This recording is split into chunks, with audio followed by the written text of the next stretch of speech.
يلا شيش طاووق. دي التتبيله اللي بقيت معتمداها بقالي فتره في الشيش طاووق. حلوه جدا.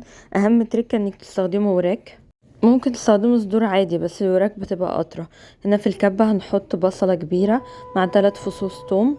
هنحط معاهم معلقة كبيرة دبس رمان، معلقة كبيرة مستردة، معلقتين كبار كاتشب، 2 معلقة كبيرة باربيكيو صوص، 1 معلقة كبيرة عسل ابيض، عصير 2 ليمونة، 1 معلقة خل صغيرة، و2 معلقة كبيرة زبادي، ومعلقة كبيرة هريسة باردة. هريسة موجودة عادي في السوبر ماركت بتتجاب، بتدي طعم حلو قوي للتتبيلة.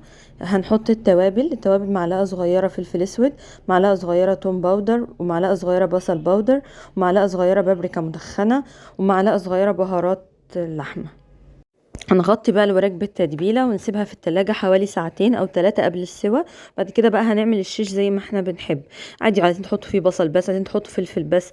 التسويه الاول هنسخن الجريل جامد، وبعد كده هننزل فيه الشيش ياخد لون على كل جنب، وبعد كده نهدي النار خالص 10 دقايق عشان يستوي.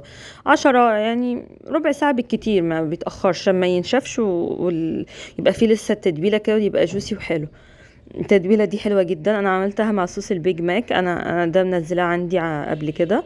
حلوه جدا وجميله. انا بحب التتبيله دي للشيش، اصلا بتبقى ريحه الشقه كده في السوا والريحه نفسها بتبقى حلوه قوي. جربوها كده وقولوا لي رايكم ايه، وقولوا لي انتوا بتحبوا الشيش اكتر بالوراك ولا بالصدور.